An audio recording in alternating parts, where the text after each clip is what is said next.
Always love folks like our next guest when they come in because they are what I always like to say, thinking outside the box. And for our next businessman, John Driscoll, he has definitely done that. Not in terms of inventing stuff, but thinking of a new way to run businesses that he's got a lot of success doing. He's the former CEO of CareCentrix, which turned into a little bigger company when it got bought by Walgreens. So it's safe to say he knows what he's talking about. He's got a book, Pay the People, Why Fair Pay is Good for Business and Great for America. And we say hello to John Driscoll. Nice to have you. Well, delighted. Let's talk about your past for a moment, because I think it does lead into this new idea that you have. You, as a businessman, when you started running this company back 12, 13 years ago, you kind of had a different idea how to take care of your employees. Well, when I took over CareCentrix as CEO, it was really a broken company. I mean, the company had stopped growing; it was losing customers, and it was running out of money. I think we had something like a couple $100 million of risk and like $5 million in the bank and $300 million in revenue, and we were in trouble. But I really had a profound belief that the company, if we were going to win, we had to win together. So one of the first things I did is I froze executive salaries and brought everybody up to who was paid below $15 an hour, which at that point was about a cost of living wage 12 years ago. And we invested those executive salaries, the excess of those executive salaries, back into the front line. And we had had a phenomenal result. We tripled the size of the company and sold it for more than $1 billion. Talk about when you did this, when you had this idea. What was the thought process behind it?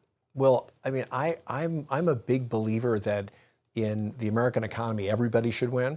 And if you're going to lead a company, everybody in the company should see a path to a win. And I don't see how you can see a path to winning in the American economy if you're sleeping in your car at night and you can't afford your bills. Because that's where we are, in kind of a remote way. The rich are really getting richer in a K-shaped economy, and the lower class is really struggling more. So you're kind of reallocating the money, so to speak, in what you have called the low-wage excise tax. Is that it?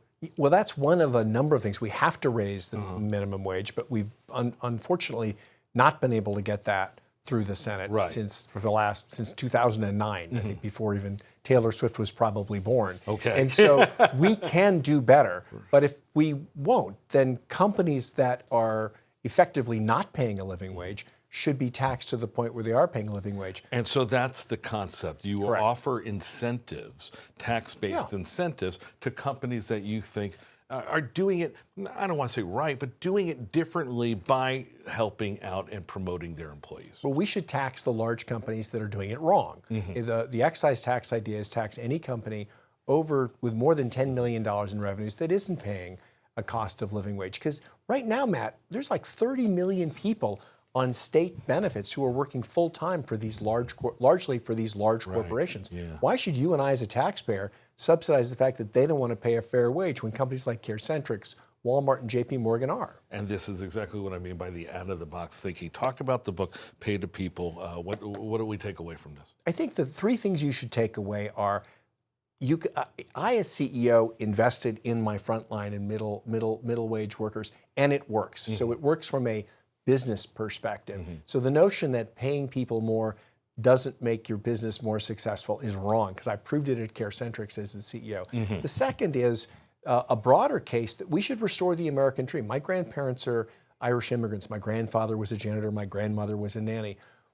America, it used to be that when American productivity went up, American wages went up. That stopped about 20 years ago. We've got to fix that. And so what I did at CareCentrix, we can do for the country, and I think it'd be good for all the communities we live in. It just goes to show you that as we talk about the age of innovation, it's not a matter of inventing something new. It's having the new ideas, the out-of-the-box stuff, and running a business differently, and everybody wins in the process. Pay the People is the book, Why Fair Pay is Good for Business and Great for America. There are some fascinating stories in here from a man who's done it and done it well, clearly, because you've got the track record to prove it. John Driscoll, continued success.